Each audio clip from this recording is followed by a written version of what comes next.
Jesus তুমি দয়াময় দয়াৰ সাগৰ নাই পাপৰ ক্ষমা মোৰ উদ্ধাৰ যিছু তুমি দয়াময় দয়াৰ সাগৰ নাই পাপৰ ক্ষমা মোৰ উদ্ধাৰ মোক কৃপা কৰা হে জীৱিত ঈশ্বৰ সৰগলৈ তুলি নিয়া এই জীৱন মোৰ মোক কৃপা কৰা হে জীৱিত ঈশ্বৰ সৰগলৈ তুলি নিয়া এই জীৱন মোৰ হে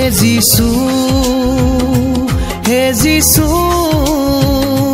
মই ক্ষমা বিচাৰো। প্ৰভু যীশু খ্ৰীষ্টৰ পবিত্ৰ নামত আপোনাক অভিনন্দন।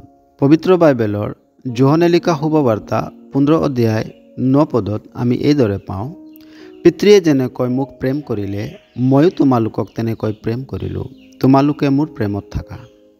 পবিত্ৰ বাইবেলত আমি ত্ৰিয়েক ঈশ্বৰক বিশ্বাস কৰোঁ, পিতৃ ঈশ্বৰ, পুত্ৰ ঈশ্বৰ আৰু পবিত্ৰ আত্মা ঈশ্বৰ। এই তিনিওটা একেই আৰু এই একতাত আমি যি প্ৰেমক দেখিব পাওঁ, প্ৰভু যীশুৱে সেই একেই প্ৰেমে তেওঁৰ শিষ্যবিলাকক কৰিলে। ঈশ্বৰে নিজৰ প্ৰেম আমালৈ এইদৰে প্ৰকাশ কৰিলে যে যেতিয়া আমি ভক্তিহীন আছিলোঁ, ঠিক সেই সময়ত খ্ৰীষ্টই আমাৰ নিমিত্তে মৰিলে। পাপ নিমিত্তে আমি ঈশ্বৰৰ শত্ৰু হৈ পৰিছিলোঁ, কিয়নো তেওঁৰ ধাৰ্মিকতাক আমি আমাৰ অধৰ্মৰে ঢাকি ধৰিছিলোঁ।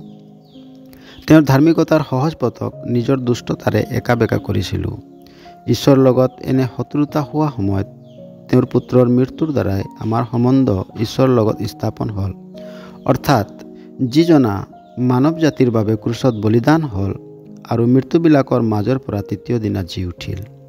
যিকোনোৱে সেই প্ৰভু যীশু খ্ৰীষ্টৰ ওপৰত বিশ্বাস কৰে তেওঁ পৰিত্ৰাণ পায় আৰু তেওঁ ঈশ্বৰৰ প্ৰেম আৰু প্ৰভু যীশু খ্ৰীষ্টৰ প্ৰেমক অনুভৱ কৰিব পাৰে। আপুনিও ঈশ্বৰৰ সেই অসীম প্ৰেমৰ দিগ প্ৰস্থ আৰু গভীৰতাক বিশ্বাস কৰিব পাৰে। এয়াই ঈশ্বৰৰ ওচৰত আমাৰ প্ৰাৰ্থনা।